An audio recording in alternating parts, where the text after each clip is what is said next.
Ons groote God, die skepper van die heelal, die almagtige, alwetende, alomteenwoordige, die enigste een aan wie lof en eer en heerlikheid toekom. Dankie dat U ook ons verlosser en vriend is. En soos wat ons nou by mekaar gekom het en aan die lofliedere toegesing het, soos wat ons behoeftes in gebed aan U gebring het, wil ons nou na die prediking van die evangelie luister en ons vra dat U ons sal seën en dat U ons naby sal wees en dat ons Jesus sal sien. Ons bid dit in Jesus se naam. Amen. Goeiemôre, Magaliesig. Dis 'n voorreg om vandag saam met julle hier te wees, saam met julle te aanbid en ook saam met julle die diens te geniet, die Here te loof en te prys deur ons sang en ook net die dag saam met julle deur te bring. In 2018 bevind ek myself in hierdie gemeente as die intern predikant. En Leraar Hannes Fourie was in daardie stadium my mentor. En in ons eerste vergadering waar ek en Leraar Hannes by mekaar kom, sit ons saam om 'n klein tafeltjie en hy sê vir my, ek gaan jou in hierdie jaar baie dinge leer. Ek gaan jou leer baie goed wat jy moet doen. Maar jy gaan ook in my 'n voorbeeld sien baie keer van hoe om nie 'n predikant te wees nie. Ek is baie dankbaar dat daar baie min indien enige van daardie gebeure was in my en Leraar Hannes se tyd saam. Maar dit het my laat dink aan die voorbeeld van hoe om nie te wees nie. Die voorbeeld van hoe om nie te wees nie. In die Bybel vind ons ook die verhaal van 'n profeet. En hierdie profeet word 'n voorbeeld van hoe om nie 'n profeet te wees nie.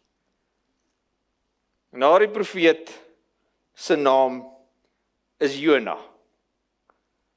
Jona is hoe om nie 'n profeet te wees nie. Nou, voordat ons in die verhaal van Jona kan begin inspring en indelf, is dit so belangrik dat ons moet gaan kyk wat daar is om te weet van die agtergrond van hierdie persoon se lewe. Sien, baie keer spring ons in hierdie Bybelverhale in, ons lees van hierdie Bybelkarakters, maar ons vergeet wie hierdie mens is. En dat daar eintlik 'n storie agter die storie besig is om plaas te vind. En net so is dit in die verhaal van Jona. Nou, Jona speel af omtrent 800 jaar voor Christus. Wat beteken dat daar nog nie enige van die ballingskappe plaasgevind het. Die ballingskappe, onthou dat op 'n stadium is een van die koninkryke, ons gaan nou dit weer verduidelik, een van die Israelitiese koninkryke deur die Assiriërs in ballingskap geneem. Op 'n ander stadium was dit help my gou-gou, sê weer? Babyloniërs, dankie. Die Babyloniërs wat die suidelike koninkryk Juda in ballingskap geneem het. Hierdie verhaal van Jona speel af voordat enige van hierdie ballingskappe plaasvind. En wie is die verhaal? Wie skryf die verhaal? Wie is die skrywer, die outeur? Ons is nie heeltemal seker nie. Baie moontlik Jona self wat hierdie storie skryf, maar ons weet nie heeltemal nie. En dan kom daar 'n stelling wat gemaak word deur 'n baie bekende Ou Testamentiese teoloog, en hy sê Jona is een van die 4 vreemde boeke van die Bybel. Een van die 4 vreemde boeke. En hulle is Ester, Daniël, Prediker en volgens hom Jona. Dis boeke wat lyk asof daar nie nog 'n boek is in die Bybel. Ten minste in die Ou Testament, wat ooreenstem met die skryfstyl van hierdie boek nie. Dis 'n unieke boek, daar's nie nog 'n boek wat so geskryf is nie. Nou wat maak dit so uniek, die boek Jona? Jona word gesien as een van die kleiner profete. Nou, hulle word nie die kleiner profete genoem omdat hulle minder belangrik is nie. Hulle is die kleiner profete omdat hulle korter skryf. En hulle is 13 van hulle wat so in die agterkant van die Ou Testament ingesit is, en ons lees nooit daardie profete nie, want ons verstaan hulle nie, nê. Ons ignoreer hulle, Nahum en Obadja en Hosea en daai boeke los ons uit, want dis moeilike boeke. Jona is een van hulle, maar anders as al hierdie ander kleiner profete, is Jona nie 'n profetiese boek nie. Jona is 'n narratief. Jona vertel 'n storie. En tog word dit as een van die profetiese boeke gesien. En dan sommer met die intrapslag van hierdie boek, kom ons agter, Jona wys eintlik vir enige ander profeet hoe om nie 'n profeet te wees nie. Nou wanneer ons na die Jona verhaal kyk, dan dink ons aan die kinderbybel verhaal, né? Ons dink aan Jona wat wegvlug van God af en wat homself in 'n storm bevind en hoe hy besef dat hierdie storm op die boot is as gevolg van sy ongehoorsaamheid en hoe hy dan vir die ander skeepsmanne sê, gooi my in die water en dan sal die storm ophou en hulle gooi hom in en 'n groot vis kom sluk hom in en 3 dae later gaan spoeg die vis hom uit. Dis die storie wat ons ken. Dis die storie wat ons van Jona vertel. Dit is wat ons dink die Jona verhaal oorgaan en dis die hoofgedeeltes. Dit is wat ons bybly. Maar soveel meer in hierdie verhaal is daar as net 'n kinderverhaal wat ons in 1 of 2 bladsye van die kinderbybel inskryf. Hierdie verhaal bevat 'n baie dieper storie.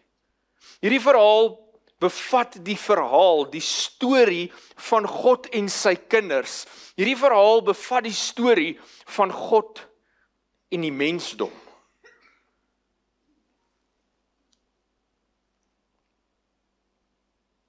Net soos met al die ander klein profete, soos ek gesê het, is die agtergrond van Jona belangrik om te verstaan. En die Jona verhaal begin nie in die boek Jona nie. Die Jona verhaal begin in een van die historiese boeke van die Ou Testament, die boek 2 Konings. En ons lees in 2 Konings 14 vers 23 tot 25 die volgende. In die 15de regeringsjaar van Amasia, die seun van Joas, die koning van Juda, so ons gaan nou terugkom na al hierdie klompe name toe, het Jerobeam seun van Joas, die koning van Israel, in Samaria koning geword, 41 jaar lank. En hy het gedoen wat verkeerd is in die oë van die Here. Hy het nie afgewyk van al die sondes van Jerobeam, die seun van Nebat, waarmee hy Israel laat sondig het nie. Hy is die een wat die gebied van Israel herstel het, van Lebo-Hamat af tot by die see van die Araba, volgens die woord van die Here, die God van Israel, wat hy gespreek het deur sy diensknegt Jona, seun van Amittai, die profeet, wat uit Gat-Gefer gekom het. Hierdie is die eerste bekendstelling van die profeet Jona in die Bybel. En dit vertel die verhaal van 'n volk wat nie altyd so mooi skoon en netjies uiteengesit is nie. Sien, ons sou dink dat die verhaal oor God se volk moet hierdie verhaal wees wat soos 'n sprokiesverhaal lees, wat net mooi en pragtig is. Maar die Bybel is besorg daarmee om die waarheid van God se volk, die verhaal, die geskiedenis deur te gee, die lelik en die mooi. En net in hierdie paar verse sien ons die lelik en die mooi. Nou moet ons net onthou, daar's 2 koninkryke wat deel uitmaak van die oorspronklike Israel koninkryk. Dis die noordelike koninkryk, die suidelike koninkryk. Hierdie koninkryke verdeel in hierdie 2 koninkryke in, net na Salomo se dood. Dis lank voor Jona op die toneel kom. Is Salomo dood en die 2 koninkryke kom in rebellie teenoor mekaar. Ons gaan nie in daai verhaal nou ingaan nie, maar uiteindelik vestig daar 2 aparte koningshuise. Die in die noorde, Israel, die in die suide, Judea. En wanneer Jona bekend gestel word al 2 koninkryke genoem. Regeringsjaar van Amasia, die seun van Joas, die koning van Juda. Dit gee vir ons die tyd waarin Jona omtrent leef, die 15de jaar van daardie koning se regering. En dan sê dit vir ons wie's die koning in Israel, in die noordelike koninkryk, waar Jona homself bevind. En hierdie koning se naam is Jerobeam. Hy moenie verwar word met die Jerobeam wat hierdie skering teweeggebring het net na Salomo nie. Dis 2 verskillende konings. Maar in Jona se tyd is die koning se naam ook Jerobeam en hy doen sleg in die oë van die Here. Hy's nie gehoorsaam nie, hy's nie getrou nie. Hy volg nie God se weë nie. En tog onder sy leierskap is God genadig oor Israel. En hy stuur hierdie profeet Jona, en onder leiding van Jona se geestelike leierskap, word hierdie noordelike koninkryk 'n baie sterk mag, wat uitgebrei word deur die slegte koning Jerobeam. So jy het 'n profeet, wat vir die koning raad gee, hy gee die woord van die Here vir die koning, al is hy 'n slegte koning, hy tree op volgens daardie raad, en hy brei hierdie koninkryk uit. Hy herstel die koninkryk van Israel, en hy herstel dit van Lebo Hamat af tot by die see van die Araba. Nou dis omtrent op die kaart, min of meer waar die grondgebied is, van hierdie koning se heerskappy. En dit strek tot binne in die Assiriese koninkryk se grondgebied. En met ander woorde, dit is 'n tyd in Israel se geskiedenis, en daar was min sulke tye, waar Israel selfs beheer begin uitoefen het oor hulle buurlande. Israel is 'n sterk mag op hierdie stadium. Israel is onder leiding van die profeet Jona en die slegte koning Jerobeam besig om selfs die Assiriërs te begin oorwin. En ons weet nie presies hoe lyk Jona se rol in hierdie profetiese leierskap nie, maar dit lyk asof God deur hom praat, en hy dan onder God se leiding Israel en Jerobeam help om hierdie grondgebied te verower. Grondgebied wat oorspronklik aan Assirië behoort. Nou net daar kan ons die afleiding maak, dat Jona is verseker sterk pro-Israel en anti-Assirië. Jona is pro-Israel, Jona veg vir sy mense, Jona gee raad om sy volk te help, om die Assiriërs se grondgebied te verower, en hy hou nie van die Assiriërs nie. Dis nie aangename mense nie, hy hou nie van hulle nie, en as hy kan, sal hy hulle onderkry, om nog meer grond vir sy volk te kry. En dan kom die roeping van Jona, in Jona 1 vers 1 tot 2. So ons het nou die agtergrond van die Jona verhaal, wie hy is, sy rol wat hy speel in Israel, sy rol wat hy vir die koning speel, en dan kom die roeping van Jona, en die woord van die Here het tot Jona gekom in Jona 1, die seun van Amittai, en gesê, staan op en gaan na die groot stad Ninive, en spreek hulle aan, want die kwaad wat hulle doen het opgestyg tot voor my. Nou wie is Ninive? Ninive is die hoofstad van die Assiriërs. Ninive is die koninklike setel waar die koning bly van hierdie Assiriese volk met wie Israel in oorlog is. En God kom na hom toe en hy gee vir hom die mees onwaarskynlikste roeping. En hy sê, nou gaan jy na die Assiriërs toe, daardie mense teen wie jy nog die hele tyd jou volk help, en jy gaan preek vir hulle.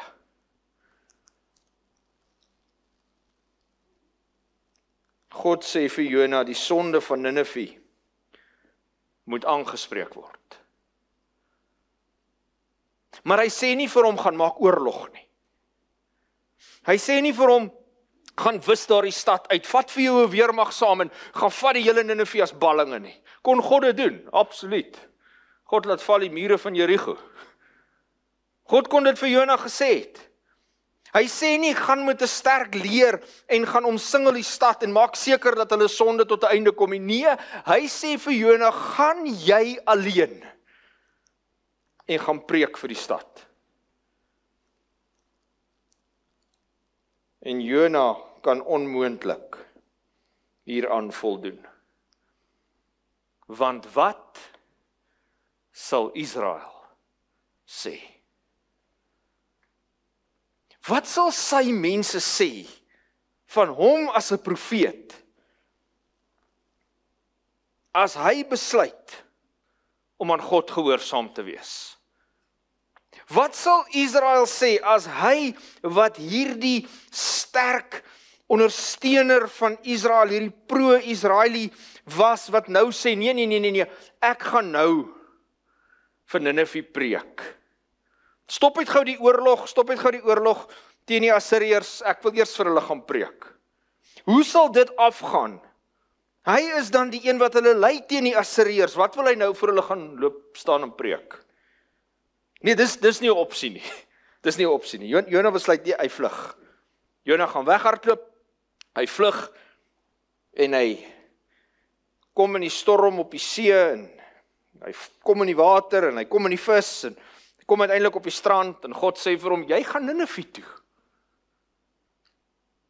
Jy probeer wegkom van hierdie taak af, maar ek sê vir jou, jy gaan Ninive toe. En hierdie trek ons verbeelding, hierdie verhaal van Jona. Met reg, dis 'n dramatiese verhaal. Hier gebeur so baie drama in hierdie verhaal, in hierdie arme man se lewe. Ons kan nie anders as om die verhaal te wil hoor en te wil oor vertel nie. Maar die verhaal bereik eintlik sy klimaks wanneer al hierdie drama in Jona se lewe klaar gebeur het. En die verhaal se klimaks is in Jona hoofstuk 3 vers 4 tot 10. Jona het toe begin om die stad binne te gaan, 'n dag se loop ver. En hy het uitgeroep, want hy is gestuur om te preek. En hy het uitgeroep, nog 40 dae dan word Ninive verwoes. En die mense van Ninive het toe in God geglo en 'n vasdag uitgeroep en hulle het almal, belangrik en onbelangrik, rouklere aangetrek. En toe die berig die koning van Ninive bereik het, hy van sy troon af opgestaan, sy koningsmantel afgegooi, 'n roukleed omgehang en in die stof gaan sit en hy het in Ninive laat afkondig op las van die koning en sy belangrike amptenare, niemand mag aan enigiets sproe nie mens of dier, beeste of kleinvee, hulle mag nie eet of water drink nie. Mens en dier moet met 'n roukleed bedek wees. Die mense moet God ernstig aanroep en elkeen moet hom bekeer van sy slegte gedrag en van die geweld wat aan sy hande kleef.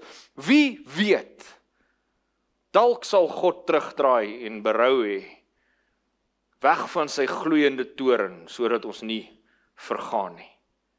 En God het gesien wat hulle doen, dat hulle teruggedraai het van hulle verkeerde pad. En God was jammer dat hy gesê het, 'n ramp oor hulle gaan bring. En hy het dit toe nie uitgevoer nie. 'n hele stad kom tot bekering. Ons kan ons dit amper nie indink nie. En hulle kom nie tot bekering deur 'n mooi boodskap van die offerstelsel van Israel. Jona vertel nie vir hulle, kyk hierdie ongelooflike offerstelsel wat ons het, wat vir julle tot verlossing kan bring nie. Hulle kom nie tot bekering deur die verhaal van Israel se God en wat hy als in die verlede vir sy volk gedoen het nie. Hulle kom nie tot bekering wanneer Jona vir hulle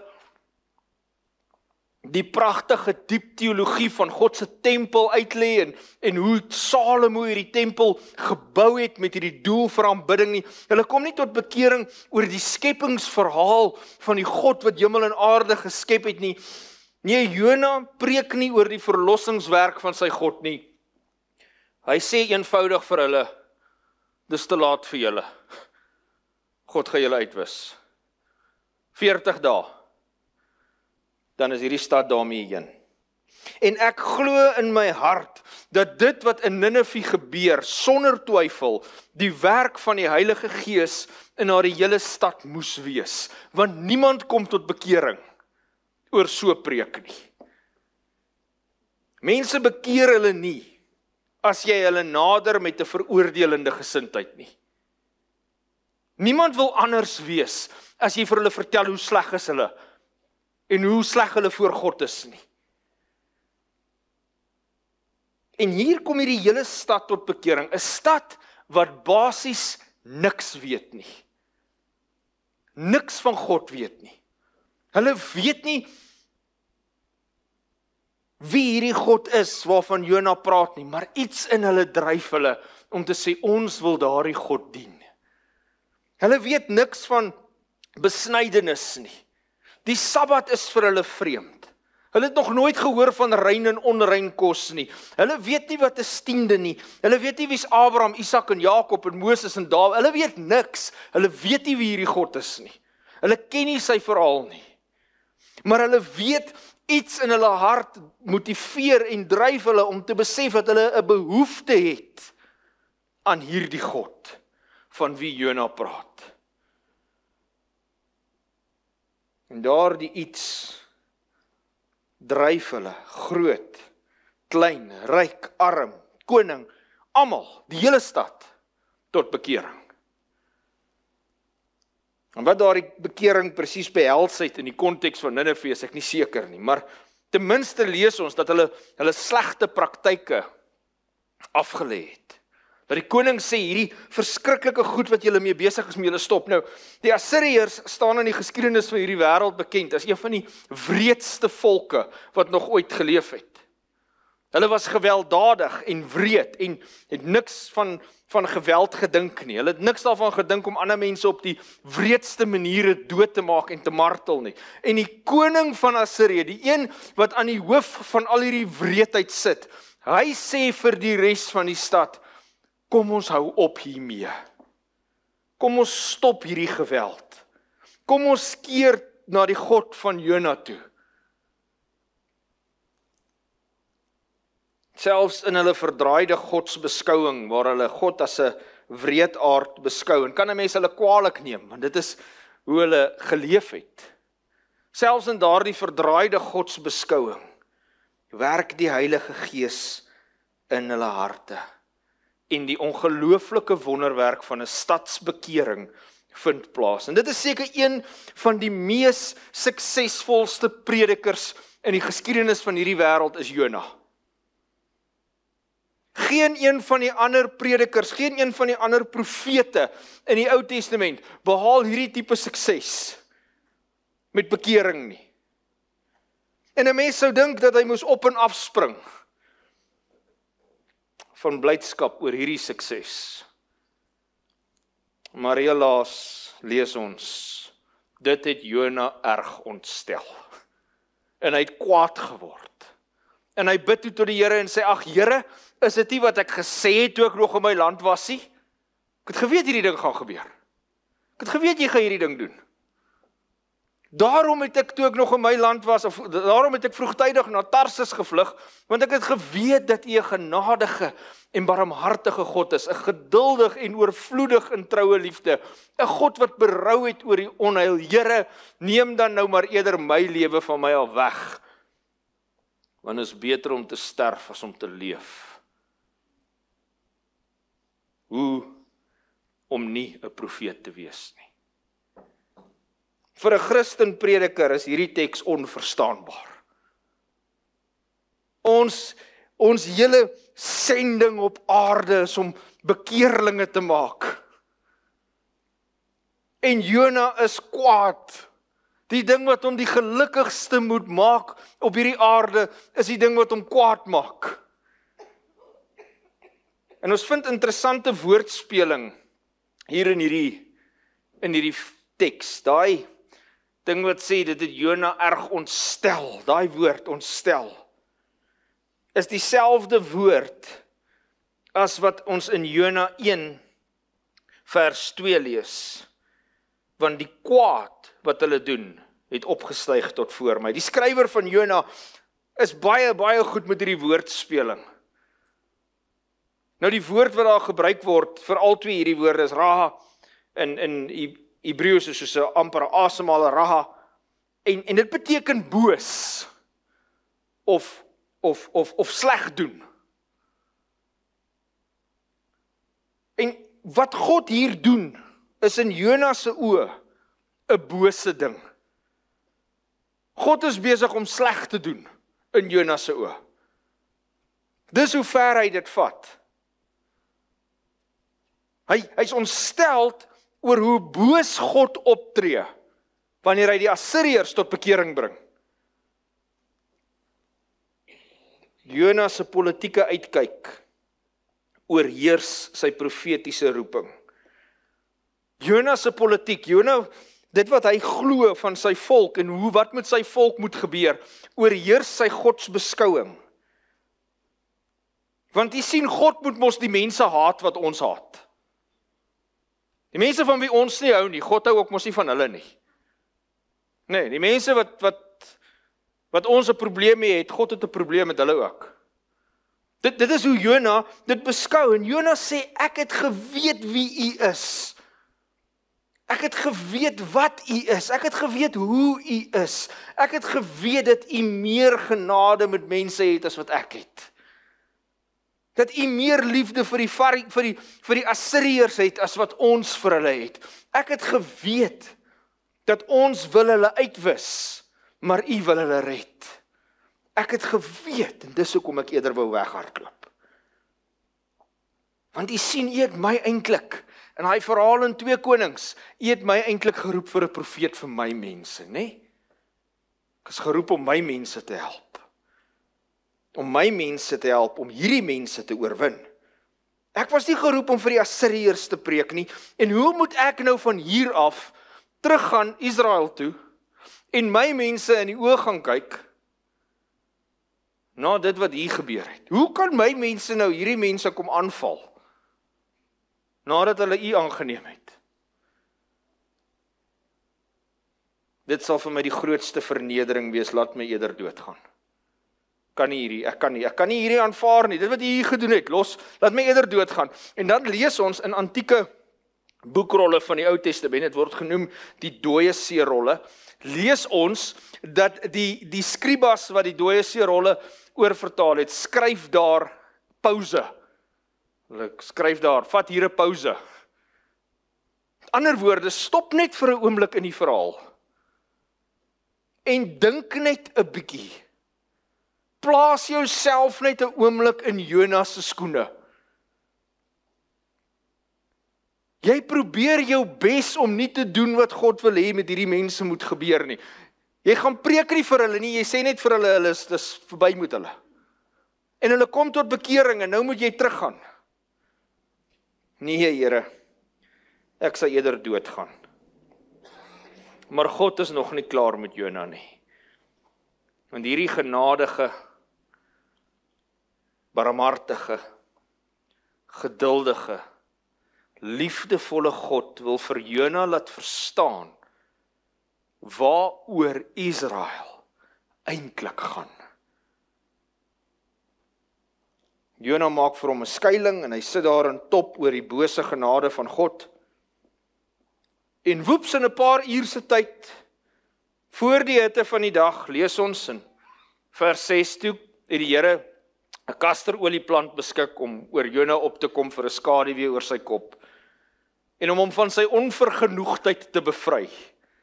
En Jona was baie bly oor die kasterolieplant. Jona is so ontevrede, hy sê, Here, laat my eerder doodgaan, as om te sien dat hierdie stad gered word. En God gee vir hom 'n plantjie, dat hy 'n bietjie koelte kan hê. En Jona se ontevredenheid is weg, want hy is daar maar 'n klein genadetjie in al hierdie hartseer van 'n stad wat hulle bekeer het. Maar God het 'n ander plan met die plant ook. Maar met dagbreek die volgende môre het God 'n wurm beskik. En dit het die kasterolieplant binne gedring en dit het verlep, en teen sonop het God nog 'n gloeiende oostewind beskik. En toe die son op Jonas se kop bak, het hy duiselig begin raak en gewens hy gaan dood. En hy het gesê, dis vir my beter om te sterf as om te leef. Jonas se frustrasie vlakke met hierdie God is besig om sy limiet te bereik. En jy sien, God gee vir hom hierdie mooi plantjie,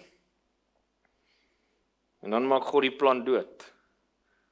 En dis nie al wat hy doen nie, hy stuur 'n warm wind, en hy stuur die son. En Jona is sommer net omgekrap, en hy sê, Here, as jy gedink het gister, ek moet eerder net doodgaan, vandag is dit vir my beter om maar eerder net dood te gaan. En dan in die laaste paar verse kom God en vertel vir Jona wat hy hom van sy tuisdorp in Israel, op die boot, op pad na Tarsis, in die diepste waters van die see, in die maag van die vis, op die strand en by Ninive wou leer. God kom en hy sê vir Jona, is dit reg dat jy ontsteld is oor die kasterolieplant? En Jona antwoord, hy sê, ek is reg tot die dood toe ontsteld. So, ja Here, dit is reg. Ek kan kwaad wees oor hierdie plant. En toe sê die Here, jy's besorg oor die kasterolieplant, waarmee jy geen moeite gedoen het nie, wat jy nie laat groei het nie, wat oornag opgekom het en oornag tot niet is, maar ek Ek mag nie besorg wees oor Ninive nie. Die groot stad waarin daar meer as 120.000 mense is, wat die verskil tussen regs en links nie ken nie, en ook nog baie diere. Jona, hierdie storie gaan nie oor jou nie. Dit gaan nie oor jou en die vis nie. Dit gaan nie oor jou en die kasterolieplant nie. Hierdie storie gaan nie oor jou gemak en jou politieke uitkyk en jou volk se vooruitgang nie. Dit gaan nie oor jou sukses en jou lewe en jou vreugde nie. Dit gaan nie oor jou boompie nie. Hierdie gaan oor my en my liefde vir die mens. Wat is vir jou belangriker, Jona? Wat is vir jou belangriker in jou lewe? Jona, dis nie net die mense wat jy dink ek voorlief moet wees nie. Dis nie net die sogenaamde heilige Israeliete, en onthou wat ons in 2 Konings gelees, hulle het ook maar verkeerd gedoen in die oë van die Here. Jona sien nie dit raak nie. Dis nie net die wat die tempel se offersisteem ken nie. My liefde strek wyer en verder as een groep mense hier op aarde. My liefde is vir almal en dit sal goed wees vir jou, Jona, as jy eerder inval by my agenda van hierdie mensdom bereik, as wat jy jou eie agenda het of selfs verwag dat ek by jou nou moet inval.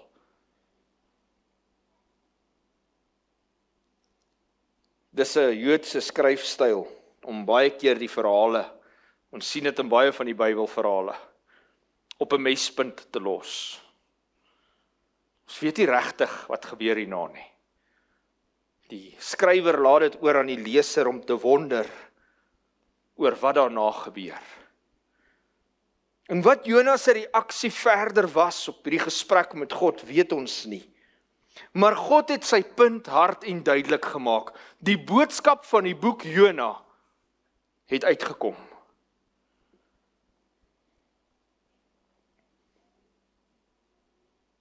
Dalk kom ruk Jona se verhaal harder aan my deur as wat ek wil erken. Want jy sien, ek het ook maar 'n agenda in die lewe. En my agenda is dalk nie polities nie, dalk is dit.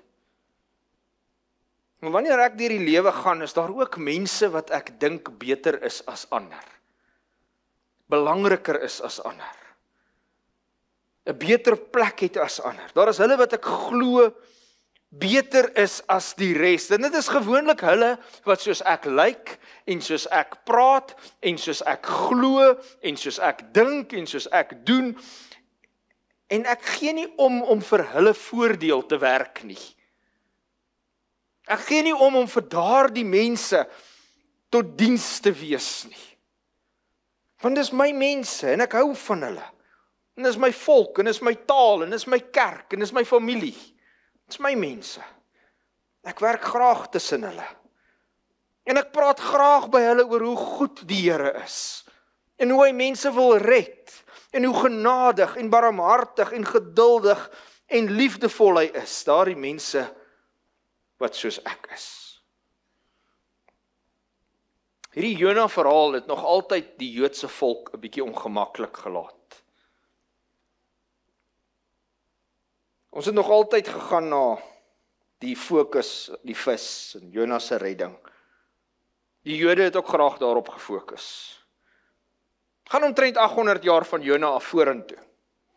Jesus word gekonfronteer deur die Fariseërs en hulle vra vir hom: "Meester, ons wil 'n teken van u sien." En hy het hulle geantwoord: "'n bose en oorspelige geslag vra 'n teken, geen teken sal aan hulle gegee word, behalwe die teken van die profeet Jona nie. Maar net soos Jona 3 dae en 3 nagte in die ingewande van die groot vis was, so sal die seun van die mens 3 dae en 3 nagte in die hart van die aarde wees. Die mense van Ninive sal in die oordeel saam met hierdie geslag opstaan en hulle veroordeel, omdat hulle op grond van die prediking van Jona tot bekering gekom het, en waarlik wat hier is meer as Jona." Die Fariseërs kom en sê vir Jesus: "Gee ons 'n teken. Ons het net nodig om oortuig te wees dat u die Messias is. Gee ons 'n teken, wys ons net dat U werklik die een is wat dinge nou vir die Joodse volk sal laat gebeur. Ons verwag iemand, ons weet iemand kom, ons weet die Romeine moet uitgesorteer word. Ons weet daar moet uitkoms vir ons kom. Ons kort iemand wat vir ons mense kom. Gee ons net 'n teken dat dit U is. Wys ons dat daar iets is wat kan maak dat ons in Jou glo. En meesterlik vat Jesus hulle gedagtes na Jona toe, en hy genoem dit die teken van Jona. Soos wat Jona 3 dae en 3 nagte in die vis van die maag was, so sal die seun van die mens 3 dae in 'n graf wees. Dis my teken. Nee, dis te vreemd, dis moeilik, dis onverstaanbaar. 'n Messias wat gaan doodgaan en dan wil voorgee dat hy weer uit die dood uit opstaan. Nee, die Fariseërs hou nie daarvan nie. Maar dit is wanneer hy vir hulle sê dat Ninive mense 'n oordeel oor hulle, die uitverkorenes, die Joodse volk, die Fariseërs, die belangrike mense, dat Ninive hulle gaan oordeel, dat hulle dit glad nie meer kan verstaan, dat hulle heeltemal dom raak. Ja, okay, een wat groter is as Jona, is nie te moeilik nie. Daar's heelwat profete wat ten minste groter was as Jona in hulle verhaal. Hy's tog immers die voorbeeld van hoe om nie 'n profeet te wees nie. Maar om voor te gee dat Ninive groter is as God se heilige, uitverkore Joodse volk, dis verregaande. Hoe kan Ninive groter as ons wees? Maar dis presies wat die teken van Jona is. Dat daar verlossing vir almal is. Dat die sterwe van die Messias aan die kruis nie tot verlossing van die Joodse volk alleen is onder die Romeine uit nie. Dat die sterwe van die Messias tot verlossing van almal is. Die teken van Jona is dat God het nie gunstelinge nie. Ninive, die Romeine, die Jode, die teken van Jona, almal bymekaar gevat in die dood en opstanding van Jesus Christus, waar almal gelyk is. Elke mens. Vandag is die boodskap van Jona vir jou en my eenvoudig, dat God het jou lief. God het jou bitter lief. God het jou lief met 'n genadige, barmhartige, geduldige, ewige liefde, maar die boodskap van Jona is ook dat God het hulle lief. En wie is hulle? Hulle wat jy oor die hoof sien. Hulle wat jy dink sondiger is as jy. Hulle wat allerhande verslaafdhede deur hierdie wêreld probeer gaan. Hulle wat jou en jou mense al te nagekom het. Dalk met vreeslike onreg. Hulle wat sleg is. Die dronklappe, die verslaafdes, die wat ander seermaak, die wat mishandel, die wat in 'n onbybelse leefstyl leef. Die oor wie ons graag ons eie oordeel sou wou vel. Die vir wie ons dalk graag sou wou sê, wag julle maar net, God gaan oplossing vir julle hê. Wag maar net en kyk. Die Assiriërs en die Romeine van hierdie wêreld, God het hulle ook lief. En miskien is die boodskap van Jona vandag vir ons minder oor wat ons moet doen en meer oor wie ons moet wees in hierdie wêreld. Miskien roep God deur die profeet Jona se verhaal vir ons tot 'n gesindheid van verdraagsaamheid, 'n gesindheid van vergifnis, 'n gesindheid van omgee, 'n gesindheid van sorg, 'n gesindheid van liefde. Want die teken van Jona, die teken van Jesus Christus, wys nog tot vandag vir ons dat God vir jou en vir my, vir die mooi, vir die pragtige kinders van God, vir die 7de dag Adventiste kerk, die eindtyd oorblyfsel kerk, laat God ons liefhet, vir die uitverkore Israel volk, vir die godsdienstige Joodse nasie. Maar dit wys dat God tesame met hulle daar buite ons liefhet. Dat God ook die slegstes van die slegtes, die sondaars, die oortreders, die mense wat ons eerder vermy, die Assiriërs van Ninive, die onderdrukkers van Rome, dat God hulle ook liefhet. Ons wil amper uitroep, nee Here, dit kan nie wees nie, dit maak genade goedkoop. Dit kan nie wees nie. Maar eintlik doen dit juist die teenoorgestelde.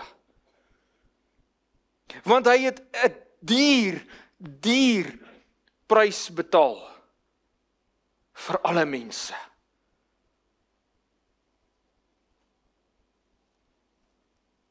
Gaan almal hom aanneem? Ongelukkig nie. Maar die Jona verhaal leer vir my, dis nie my plek om die besluit te neem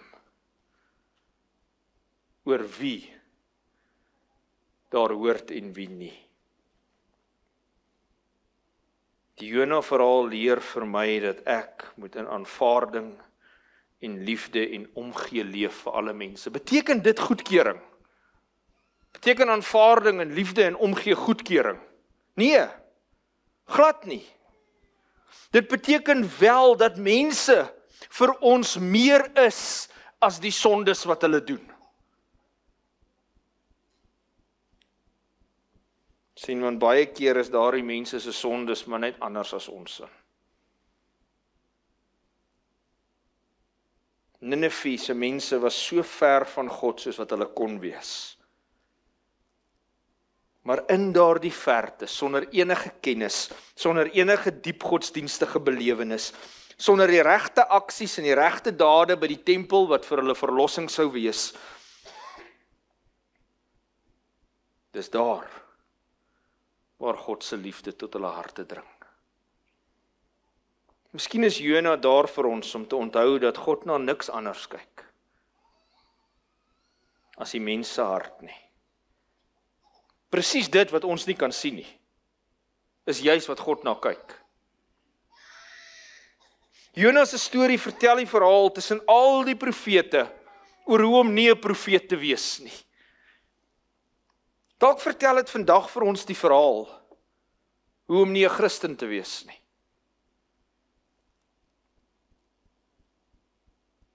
Die effektiefste metode van evangelisasie.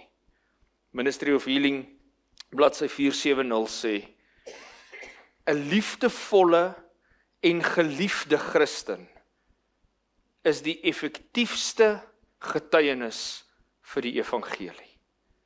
Twee dinge, liefdevolle en geliefde.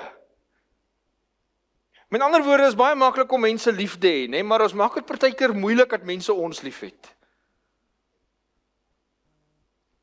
Sy sê, iemand wat ander liefhet, maar wat dit ook maklik maak om liefgehet te word, is die sterkste getuienis vir die evangelie. Dit gaan nie oor hoeveel uitreikings en hoeveel evangelisasie pogings en hoeveel rookstake en hoeveel Bybelstudies ons gee nie, en daai goed is so belangrik, moet dit nie onderskat nie, maar dit gaan oor wie jy en ek is, wanneer mense na ons kyk, en wanneer ons na mense kyk. Ek dink my gebed vandag is net, Here, help ons om u gesindheid te hê. Help ons om nie net op die kasterolieboompies te fokus nie. Daardie kasterolieboompies is dalk die kerk, en my gesin, en my werk, en my inkomste, dinge wat die Here my mee geseën het, wat vir my belangrik is. Maar is dit belangriker as mense? Here, help my om 'n hart vir die mensdom te hê. 'n Hart wat u vir hulle het. En daardie hart kan net deur God in ons lewe geplant word. En ek wil vanoggend uitroep, Here, gee ons seestorms, en gee ons visse, en gee ons wonderbome, en gee ons wurms, en gee ons warm oostewinde. Gee ons wat nodig is, maar leer ons om lief te hê, soos Jesus liefhet. Amen. Here, ons dank u vir die verhale wat u vir ons laat opteken het. Verhale wat vir ons wys hoe u oor ons voel. Verhale wat u liefde tentoonstel, u genade, u barmhartigheid, u sorg en u omgee. Dankie vir die verhaal van Jona. En al leer dit ons hoe om nie 'n Christen te wees nie, wys dit ons wie die God is wat ons aanbid. En Here, dit is my gebed dat wanneer ons hier uitgaan, dat ons 'n vernuwing van hart sal hê. Dat ons 'n hart sal hê wat sê, Here, help ons om lief te wees soos U liefhet. Help ons om te gee soos U omgee het. Help ons om hulle te bereik wat U wil bereik. Help ons om met elke mens met wie ons paai kruis 'n getuienis van liefde te wees. Help ons om vir hulle wat ons in die straat verbygaan, by die verkeersligte, in die winkels, by ons werksplekke, by ons huise. Help ons om 'n getuienis van U liefde te wees. Neem weg die gees van veroordeling, van persoonlike agendas uit ons lewe uit en help ons om net te sê, ek wil soos Jesus wees, ek wil die mensdom bereik met die mooi verhaal van God se liefde. Ons sien uit na die dag wat U gaan kom, Here, en ons bid en ons vra dat daar iemand sal wees wat daar is omdat ons omgegee het. Here, U weet waar die donker swart kolle van sonde in ons lewe ons kom verblind het vir daardie liefde. Neem dit asseblief weg en gee ons 'n hart van vlees wat gevoel het vir ander. Help ons om nie veroordelend na hierdie mense om ons te kyk nie, maar om met U liefde ander te bereik. En nou is dit my gebed, die genade van ons Here Jesus Christus, die liefde van die Vader en die teenwoordigheid van die Heilige Gees met ons sal wees tot die dag wat Jesus ons kom haal. Ons bid dit in Jesus se naam. Amen.